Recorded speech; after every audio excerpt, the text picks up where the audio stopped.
Bienvenidos a Nace Contigo. Yo soy la doctora Virginia Kumare, bioquímica clínica. El día de hoy me acompaña el doctor Lino García, otorrinolaringólogo. Hola, ¿cómo están? Yo soy el doctor Lino García, soy médico otorrinolaringólogo. Soy egresado de la Universidad de Carabobo y hice posgrado en el Hospital Militar de Caracas. ¿Dónde se graduó?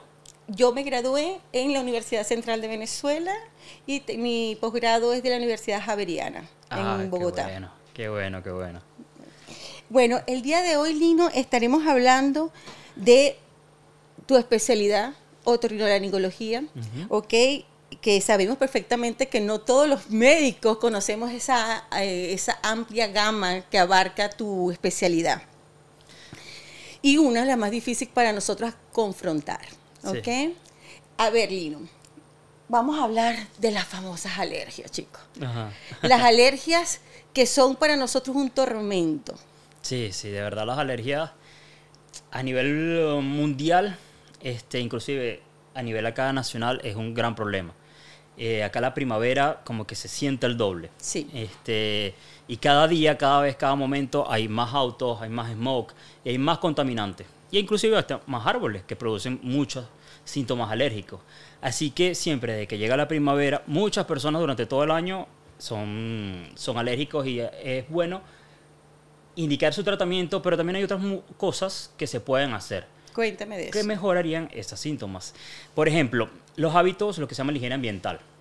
Lo que es mantener toda lo que es las superficies limpias, todo este tipo de superficies de sofá que generan tantos ácaros, las personas pueden ser muy alérgicos a eso. Lo que son los animales, bueno, todos tenemos mucho cariño por nuestros animales, sí, sean gatos, sean perros, pero esa capita que ellos botan a ciertas personas pueden producirle síntomas alérgicos.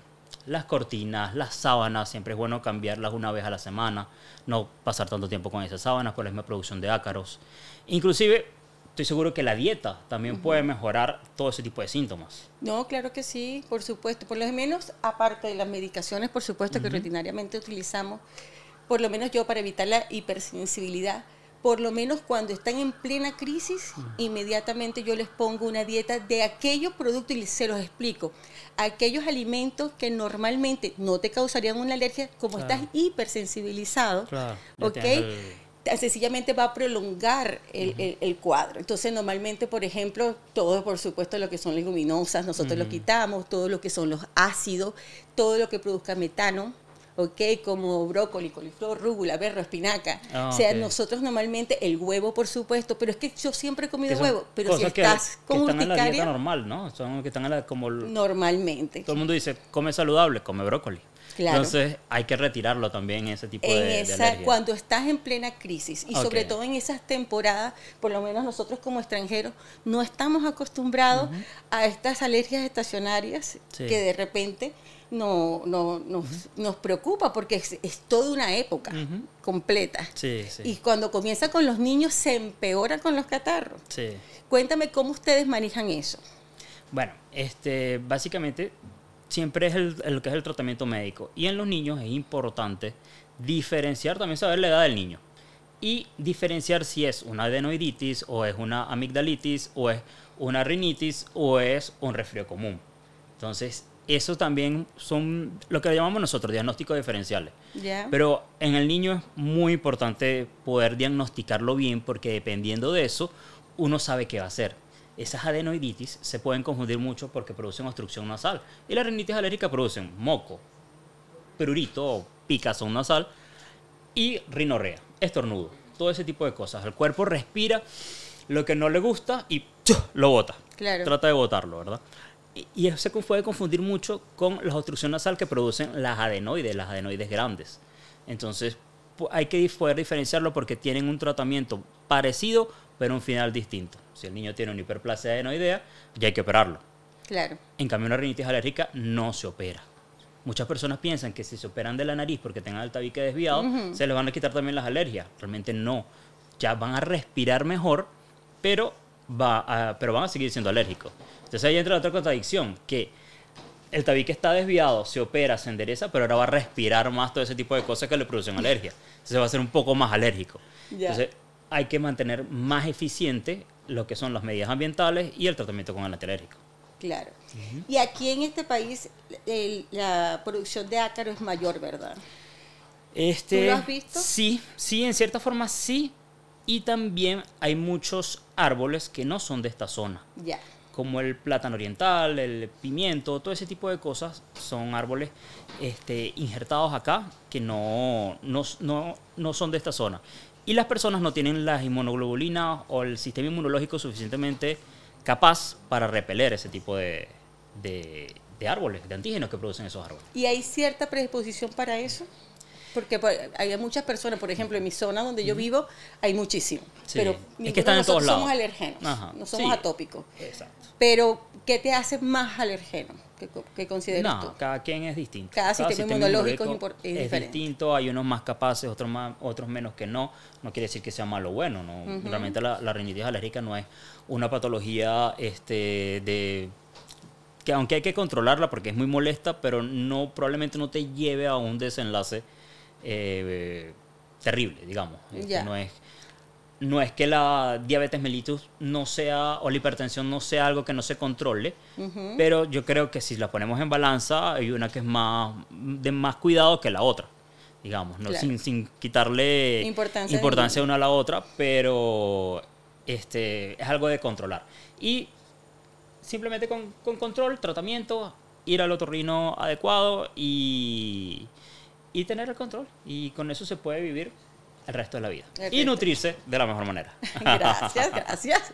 Eso es importante. Sí, sí. A ver, y con respecto a la sinusitis, edúcame sobre la sinusitis, porque a todo el mundo le quieren poner antibiótico. Vamos a estar claros con eso. Sí.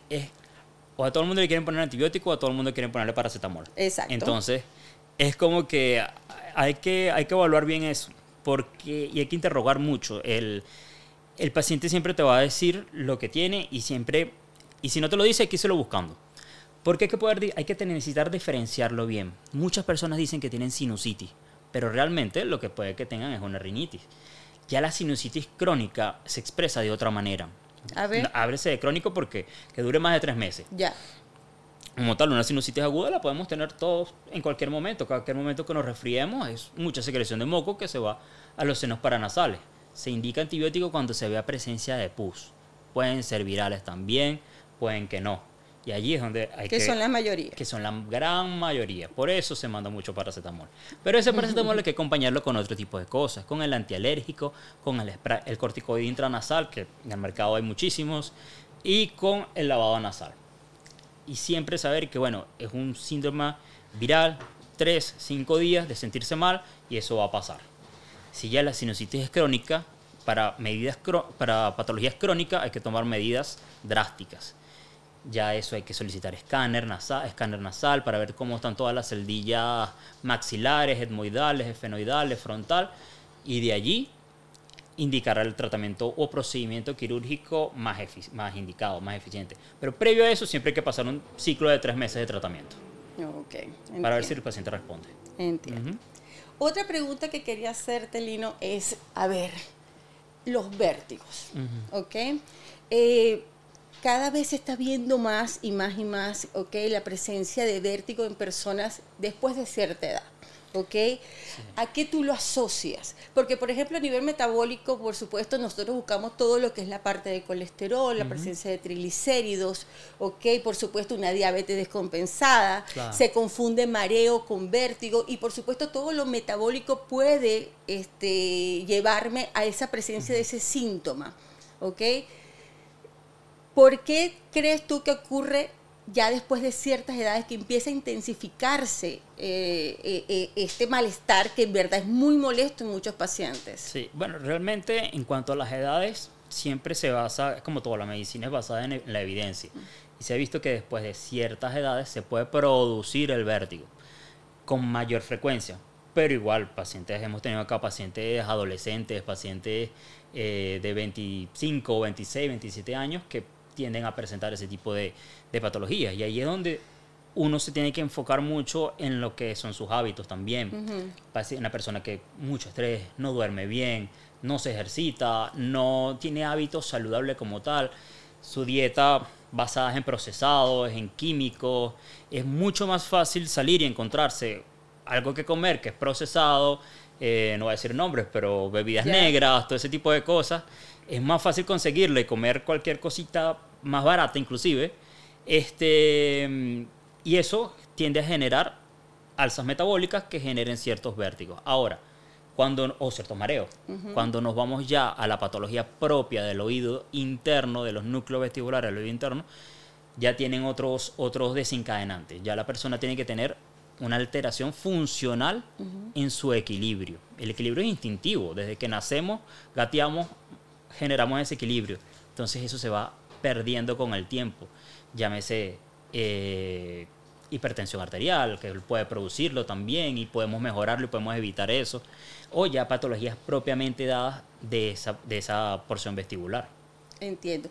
Pero ¿cómo hago yo para diferenciar? Por ejemplo, a mí que me llega tanto paciente metabólico que maneja, por supuesto, triglicéridos por encima de 180, colesterol por encima de 250, ¿ok? E incluso con resistencia a la insulina, claro, ya con una hiperglicemia, es decir, con una glicemia por encima de los 120, ¿ok? ¿Cómo hago diferenciarlo que es por metabolismo nada más o por el oído? Por el síntoma que realmente puedan producir. Ellos no van a decir que todo se les mueve, sino que siempre andan mareados, que están caminando y como que siempre se van moviendo hacia los lados, siempre como que se les dificulta la marcha también. Eso es como que la principal diferencia, que es el mareo del vértigo. El mareo tiene ya un pie bastante intenso, bastante fuerte sobre la parte metabólica. Sí. Y ya el vértigo, ya hay que evaluar más la parte vestibular. Nosotros hacemos ciertas maniobras que a las personas a veces le parecen extrañas, porque sí son extrañas. Como que todo el mundo va al médico y cree que va a obtener una pastilla. Sí. Y en la parte del vértigo no es tan así. A veces no es tanto la pastilla, sino el diagnóstico. Hay que moverlo, hay que hacerle ciertas maniobras, acostar al paciente con la cabeza guindando. Esa maniobra tiene su nombre, se llama Dixalpine. Dependiendo de eso, uno lo estimula. Es todo un tema, es todo una evaluación clínica que a veces las personas se sienten extraños. Y también si uno diagnostica bien el caso del vértigo posicional, que es el más frecuente en la población, sí, que está en el oído interno, por cierto, no están, siempre la población acá habla mucho de lo que es el oído medio, el oído medio lo que hace es transportar el sonido. El oído medio es desde el tímpano hasta la ventana oval. Pero es que eso es lo que nos enseñan hasta ahí. Eso es lo que se sabe, sí, exacto. Yo creo que el especialista se va para el interno. El especialista tiene que ir hacia la parte interna, claro, ¿verdad? Entonces, bueno, ya por lo menos aprendimos que es el oído interno. Y no es la laberintitis tampoco, ¿verdad? Ya. La laberintitis es la infección del laberinto provocada por una infección de oído, que genera mareo. Pero tiene que tener primero la infección del oído. Entonces, ¿de qué estamos hablando? ¿Y tú como otorrino, piensas en la parte metabólica cuando te llega un vértigo? Sí, siempre les digo eso. Yo siempre trato de decirles, mira, esto se produce por distintas causas. O sea, hipertensión, diabetes, colesterol alto, triglicéridos altos. Después de eso, que son como, yo le digo que son como las causas más peligrosas, claro, por así decirlo, evaluamos la siguiente parte. Y ahí es donde yo comienzo a parar el paciente, a acostarlo, a moverle la cabeza, todo ese tipo de cosas que son en busca de estimular el mareo, porque yo necesito en mi consulta clínica que el paciente se maree. Claro.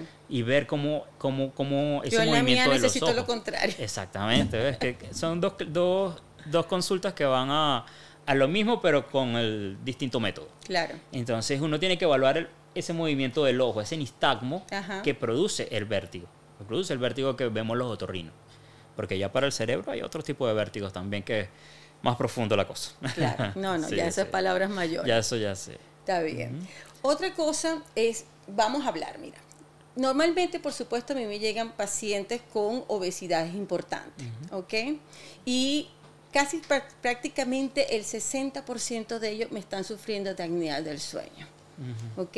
Por supuesto que yo les explico todo lo que es la parte mecánica, ¿ok? La dificultad de diafragma, de aplanarse por la presión abdominal. Claro. Por supuesto que se le explica el cómo se vuelve un círculo vicioso cuando se aumentan las hormonas tipo lectina, que es aquella de la saciedad que le dice el paciente, mira, Ya ya, comiste. ya Ya deja de estoy comer. lleno, ya Ajá. estoy lleno. O, por supuesto, la otra que es la lectina, que es la que me inhibe un poco la sensación del hambre, esta se aumenta, ¿ok? Y se vuelve un círculo vicioso. La mayoría de los pacientes están agotados durante el día, Sí. ¿ok? Por ende, no me pueden hacer ejercicio. Y pasa a ser esos síntomas tan normales en ellos, Sí, viven en así. no respirar, en tener inspiraciones superficiales prácticamente. Pero es normal para ellos, pero difícil para su pareja. De escopeta, claro, Sí. claro que De sí. sacarlos de la pieza. No, entonces Sí. claro, háblame un poco de estos síntomas que presentan estos pacientes, porque por supuesto a mí me llegan a la consulta y por supuesto, ¿cuál es la primera recomendación? Bajar de peso. Bajar de peso. Sí. Y lo curioso es eso, porque como llega el paciente a la consulta, él no llega diciendo tengo síndrome de apnea obstructiva del sueño. No llega. Mi esposa me va a botar de la habitación porque no la dejo dormir, porque se escucha el ronquido por toda la casa. O creo que lo los trae la vecinos, sí. esposa. O lo trae la esposa. O lo trae la Sí. esposa. Normalmente es Sí. la esposa la que habla y él sentado ahí. Exactamente, sí. Cuéntame. Eso es complicado también porque es la respiración. Es la respiración cuando estamos dormidos, cuando desconectamos el cerebro. Entonces, tenemos que evaluar todo el trayecto por donde pasa el aire, desde la nariz o desde la boca hasta los pulmones. Todo eso tiene que ser evaluado porque debe haber alguna obstrucción en algún lugar. Ya. Principalmente en la nariz, porque deberíamos de poder respirar por la nariz en todo momento. Entonces, él cuando duerme, su sistema nervioso le dice, vamos a mantenernos en el sueño, pero vivos. Entonces, tenemos que respirar de alguna manera. Él abre la boca para poder respirar.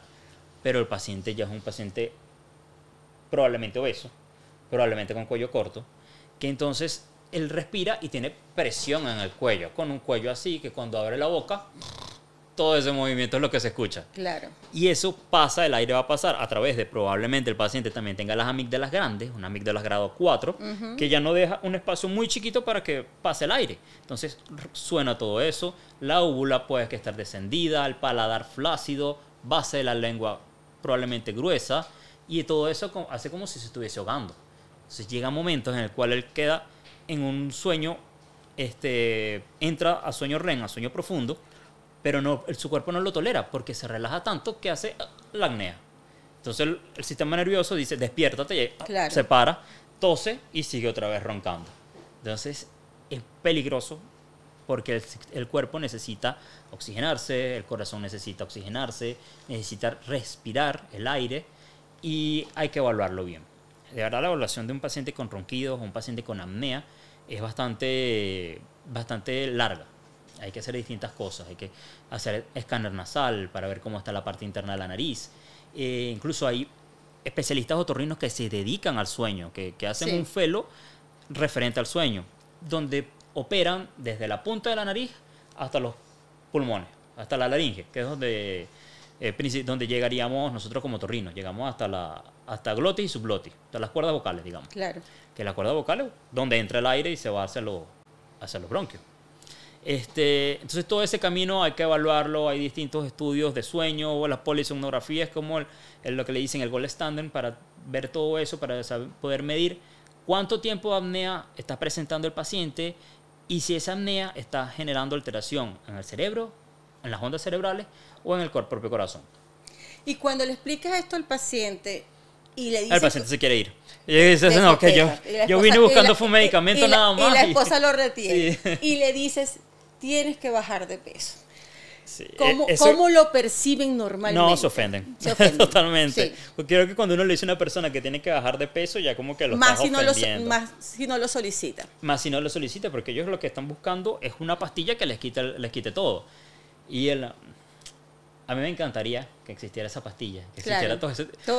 todas esas soluciones fáciles, pero de verdad a veces el cuerpo no es así. Una de las cosas que yo trato de explicarle a mis pacientes es cómo normalizamos el no hacer las cosas normales, hasta respirar. Hasta respirar. Yo le digo, mira, para ti ya es normal no poder amarrarte el zapato Sí, o no poder subir unas escaleras. sí. Y hasta respirar, el no respirar bien, pasa a ser normal.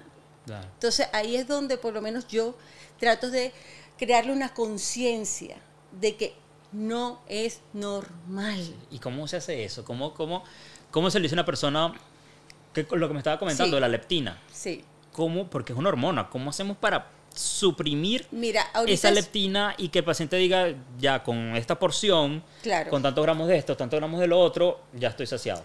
No.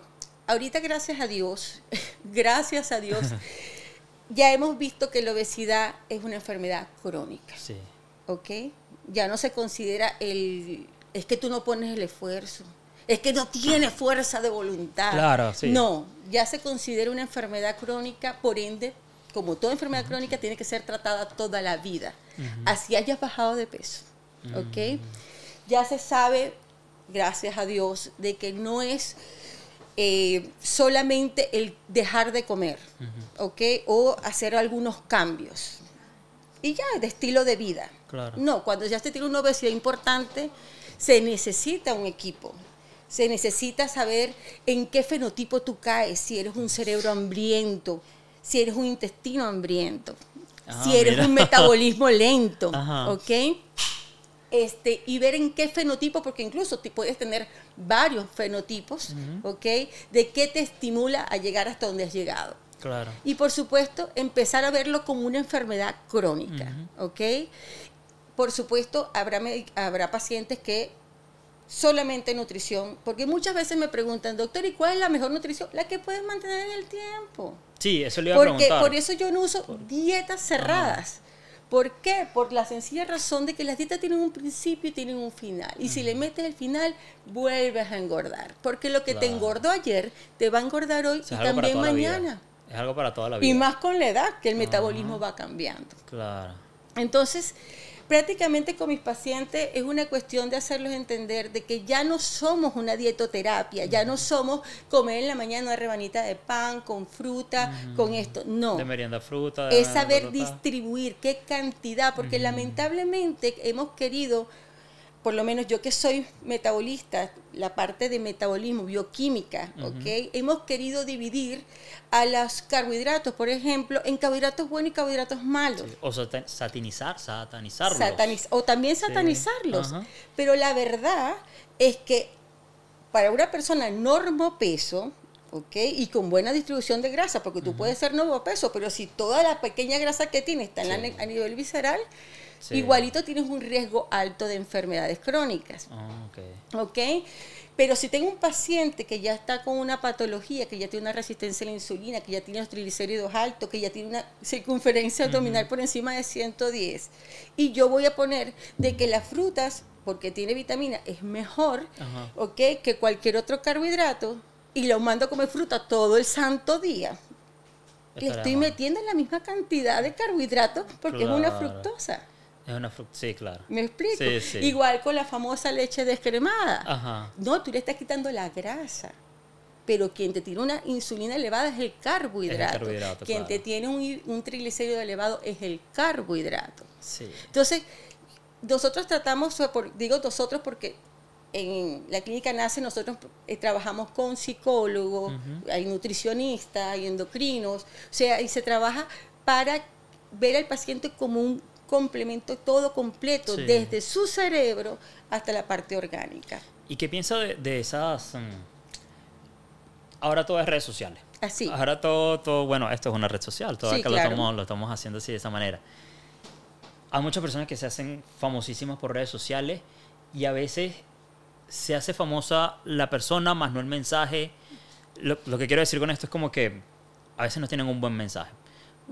Porque a veces el paciente tiene resistencia a la insulina, es diabético, es distintas cosas. Y siempre indican la misma dieta. Porque parece que para indicar una dieta lo que hay es que mostrar una foto con físico agradable, digamos, en redes sociales y ya esa persona sabe de nutrición. Claro. O sea, me parece que no es el caso, pero estoy seguro que todos estos pacientes ya han pasado por ellos. Sí, seguro. Seguramente. Entonces, ¿cómo se les cambia la mentalidad a veces? Porque siempre las dietas siempre inician como dos rebanadas de pan a la mañana, con una lonja de queso, no sé. ¿Cómo se estructuraría una dieta para otra persona con una patología ya crónica, digamos? Mira, es que hay dietoterapias que son las que tú me estás diciendo, donde yo tengo que medir las porciones, ok, por supuesto quitar ciertos productos y poner otros, para cierto grado de patología, como por ejemplo nefrópatas, personas que sufren los riñones, ok. Pero en estos pacientes normalmente que lo que quieren es, o un paciente diabético que tú tienes que, insulino requiriente, que tienes que poner la cantidad de carbohidratos día, ok, eso sí se usa dietoterapia. En aquellos pacientes donde estamos previniendo una enfermedad crónica, o por lo menos ya tiene por lo menos una resistencia, que es la famosa prediabetes, ¿okay? En estos pacientes por lo menos yo los enseño por porciones. Con respecto a las redes sociales, hay para todos los gustos y para todo el mundo. ¿Okay? La cosa es que la persona tiene que elegir. La persona tiene el libre albedrío. Por supuesto, tratando en lo menos posible en hacerse daño. Por ejemplo, a mí cuando me llegan los vegetarianos extremos, ¿okay? Los veganos, y sobre todo mucho joven, ¿okay? Con hemoglobinas en 9, 8, ahí es donde, sin tratar de quitarle sus creencias, siempre decir, caramba, por lo menos compleméntate. Sí. Porque, y se los trato de explicar, el hierro animal es orgánico, el vegetal es inorgánico, por ende se absorbe un 3%. Exacto. Sí. O sea, bueno, no te puedo obligar a ti por lo menos supleméntate. Claro. ¿Okay? Me parece que los veganos son muy, muy nobles, porque están poniendo su salud para la salud animal. Pero somos bueno, ya estamos metiéndonos en otra cosa, pero por lo menos tenemos que ir, cuida tu templo. Exactamente, cuida tu templo. Cuida tu templo. Y somos carnívoros facultativos realmente, entonces, bueno, pero por lo menos ahí es donde yo siempre digo, edúcate. Si vas a utilizar un tipo de alimentación, edúcate, porque tienes que ser responsable contigo mismo. Por lo menos supleméntate. Claro, por supuesto. Eso es lo más importante, igual que aquellas personas... La vitamina B12, ¿no? Y el ácido fólico, que es lo que no están absorbiendo bien el hierro. El hierro también. El hierro vegetal es inorgánico. Al ser inorgánico no se absorbe prácticamente, se absorbe muy poco. Entonces, la historia de Popeye y la espinaca es un mito. Es así. ¿Okay? El hierro animal es el que se absorbe como tal. ¿Ok? En un gran porcentaje. Sí. Pero bueno, yo no te puedo obligar a comer carne. No, claro, pero muy difícil. Supleméntate, ve a un especialista y cuídate de las deficiencias. Igual con los bariátricos, opino lo mismo. O sea, no se puede prometer, voy a curarte todas las enfermedades solamente con hacerte una cirugía bariátrica. Sí. No, eso tiene una responsabilidad post. Sí. ¿Okay? Donde tú tienes que suplementarte, porque ahí vienen los déficits de vitamina B12. Es como la cirugía nasal, que decimos, claro, vas a respirar mejor, pero tienes que cuidarte de tus alergias porque ahora vas a respirar mejor, ahora vas a respirar más. O sea, cuando hace tiempo recuerdo mucho que mi mamá llevaba a mi abuela al cardiólogo. Sí. Y el cardiólogo, ellas me cuentan, yo estaba muy pequeño, pero me cuentan que olía a cigarrillo, todo olía a cigarrillo.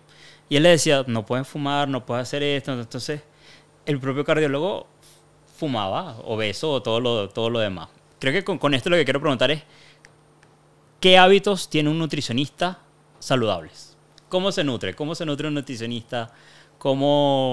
¿Qué hábitos tiene realmente? Por lo menos yo. Sí. Bueno, los hábitos... O algún otro nutricionista que conozca, no sé. Podemos hablar de ello. No, principalmente, por ejemplo, yo no hago ayunos. Okay. O sea, igualmente yo mando a todos mis pacientes a comer 5 veces al día. Desayuno, merienda, almuerzo, merienda, cena. ¿Ok? ¿Por qué? Las teorías del ayuno a nivel bioquímico se basa principalmente en el uso del glucógeno que tú tienes acumulado en los músculos y en el hígado. O sea, 10%. ¿Te acuerdas de bioquímica? Bioquímica que todo el mundo la bioquímica odia. Fue algo fuerte para mí. Yo fue el terror de todos. Y bueno, la idea, eso sirve para aquellos pacientes que lo que tienen es un índice de masa corporal de 26, 27, 28. Para un obeso, eso no se cumple. ¿Ok? Ahí lo que lo vuelve es cetogénico prácticamente. Ok. Entonces, primero, comer las 5 veces. Segundo, por lo menos para mí, es importante comer proteínas tanto en el desayuno como en el almuerzo como en la cena. ¿Por qué? Porque las proteínas son de intercambio, ¿ok? Tan sencillamente como eso. Si yo meto, saco. intercambian los aminoácidos, Ajá. ¿ok? A diferencia de los carbohidratos, ¿ok? Que tampoco es que los satanizo, porque nuestras neuronas solamente trabajan con carbohidratos, y lo sabemos, ¿verdad? A diferencia de los carbohidratos, que lamentablemente pasan a ser el 80% de lo que tú ingieres al día, ¿ok? Por ejemplo, en este país, en Chile, la costumbre es un desayuno alto en carbohidratos con una, no cena, onces, Ajá. a las 6 de la tarde más o menos, alta en carbohidratos y un buen almuerzo. Eso sí, el almuerzo lo hacen muy bien porque manejan las ensaladas como tú no tienes idea. Okay. Jamás había visto yo en mi vida tantas combinaciones en mi vida, y lo aprendí en el colegio de mi niño. Ajá. Cuando me mandaron a llevar ensalada, y la mía era paupérrima, y había como 80 colores de ensaladas diferentes, no sé si te ha pasado. ¿Ok? Pero su principal comida es carbohidrato en la mañana y su once. Hace un ayuno, su pan con marraqueta con palta y con té. Palta. Y hacen 12 horas de ayuno. ¿Contando desde qué hora? Más o menos su once es como a las 6:30, 7. O sea, de 6 de la noche hasta el día siguiente a las 8. 12 horas de ayuno. Mediodía sin comer. Por supuesto que cuando tú vas a desayunar, ¿qué vas a hacer? A disparar la insulina. Claro. Los niveles de diabetes en este país son altísimos, el porcentaje, y jamás había visto tantas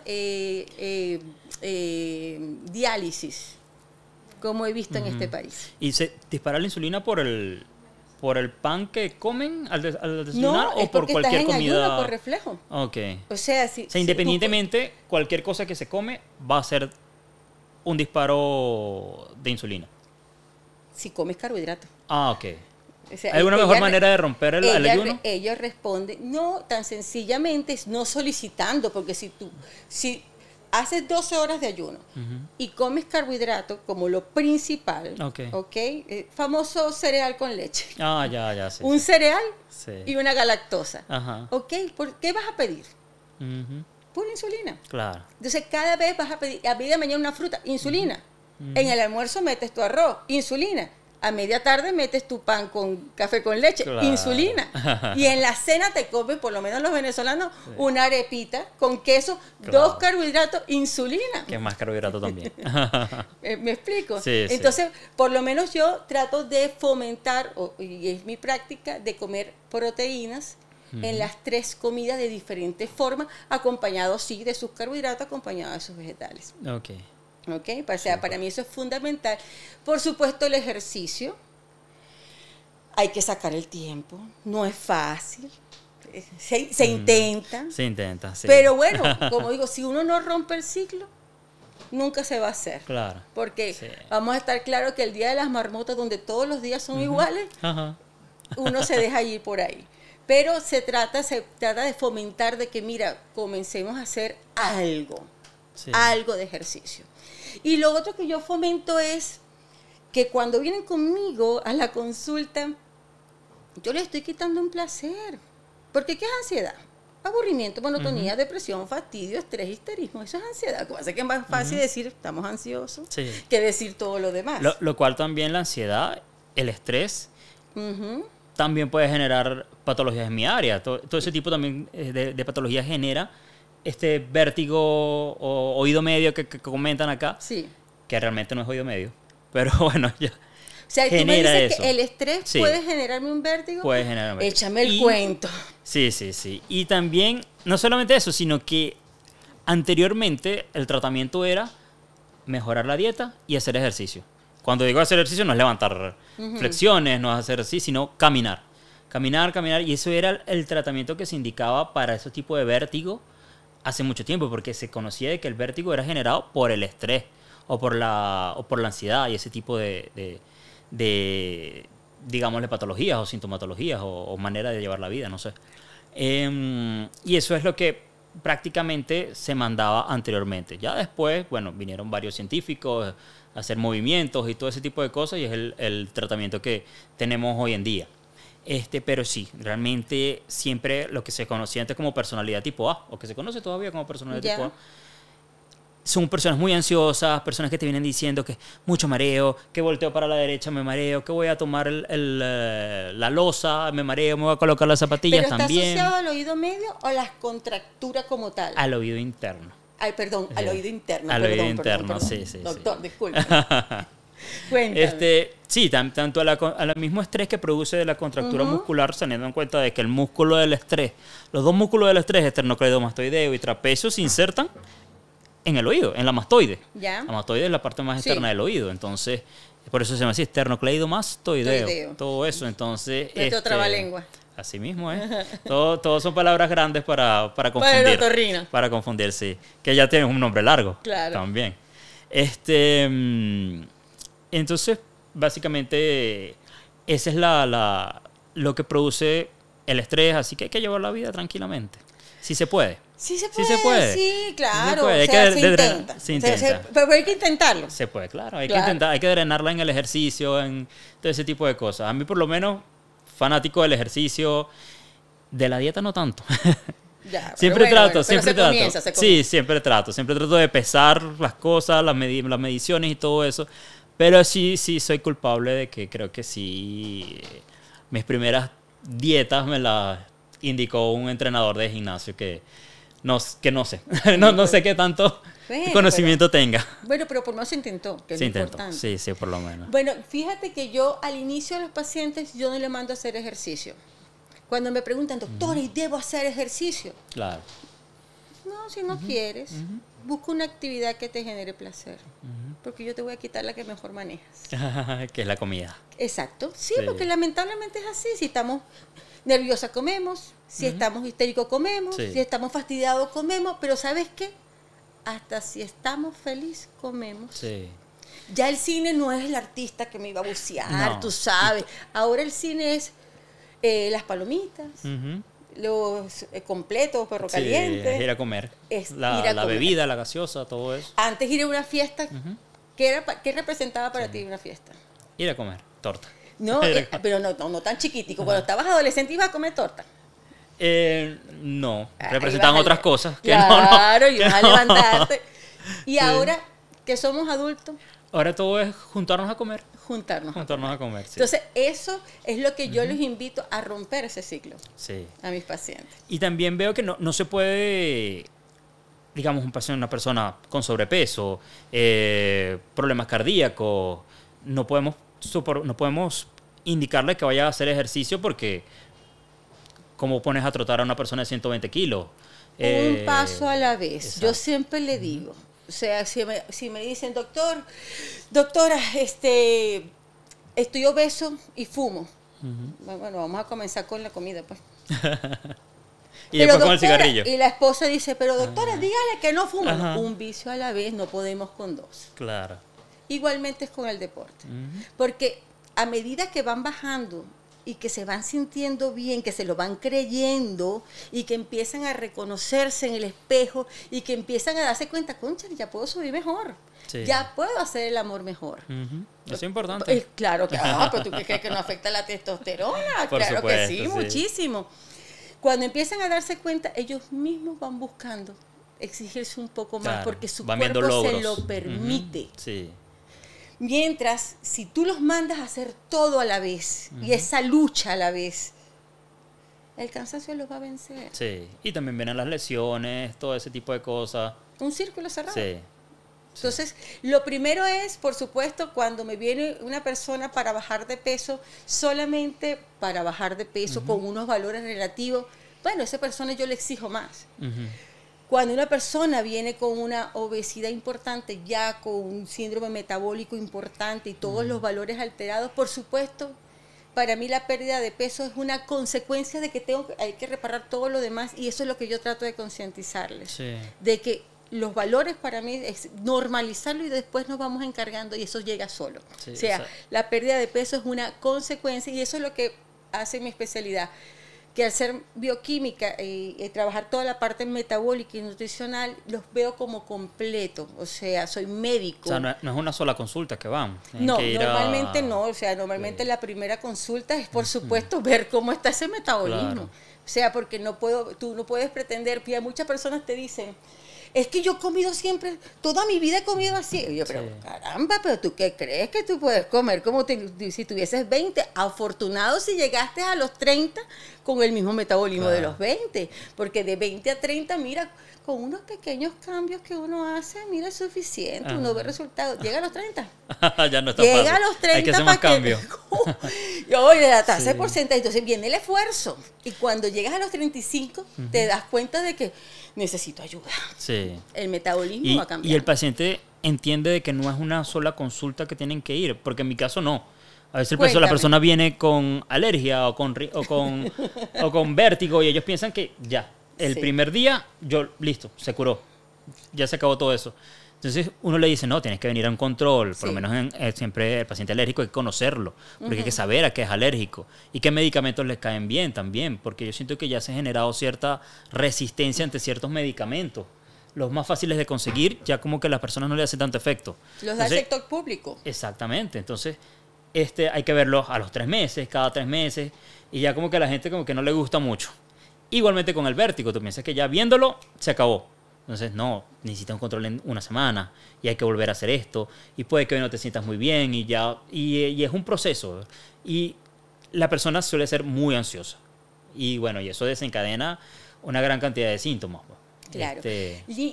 Lino, y cuando te llegan estos alérgicos a todos que les sale la prueba positivo a todo. Sí. ¿Qué haces ahí? Mira, es que porque eso es como, veces, por lo menos cuando a mí me ocurre que me lo enseñan, por supuesto lo derivo porque no es mi especialidad. Ay, pobrecito. Cuéntame qué hacen ustedes ahí. Mira, realmente allí, incluso yo a veces, que quizá no es el deber ser, pero trato de no hacer ese examen, porque gran cantidad de las personas van a salir alérgicos a todo. A todo. Entonces no puedes meterlo en una burbuja. Claro. El medio ambiente tiene que hacer vida igual. Básicamente es decirle que con paciencia y tomándose los medicamentos, tomándose el antialérgico todos los días, se levante bien o se levante mal de la alergia, aplíquese esos medicamentos y siga así. Siga así, siga así, siga así. Después nos vemos al mes y nos vamos manteniendo ese control. Ir rotando antialérgicos, ir conociendo qué antialérgico le cae bien a cada paciente. Y las medidas ambientales. Siempre esa persona tiene algo, sea el gatico, sea cualquier cosa así. Siempre hay algo que le está produciendo esos síntomas alérgicos dentro de su casa. Claro. Y el antialérgico tiene que ser para afuera de su casa, donde no podemos controlar no podemos controlar que brinque un gato cerca de nosotros. Pero ahí déjame hacer la publicidad. Los antialérgicos no engordan, todo pueden tomárselo. ¿Piensan que engordan los antialérgicos? La mayoría sí. La mayoría que me engordó. ¿En serio? Claro. No sé si confunden los antialérgicos con el uso de prednisonas, de corticosteroides, que tú sabes que aquí se usa a alta escala. Sí, también nosotros mandamos mucho corticosteroide, pero no tipo prednisona, sino intranasal. Y el intranasal no se absorbe con tanta... No tiene tanta acción. No tiene tanta absorción, sino es un tratamiento local. Es nada más acá de forma nasal.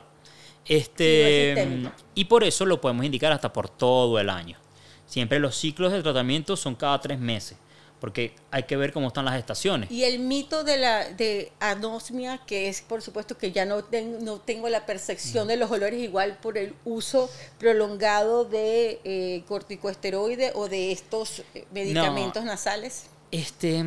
Hay 2 tipos de corticosteroides. Ya. Hay uno que se puede indicar por máximo de 10 días, y hay otros que se pueden indicar por más de días.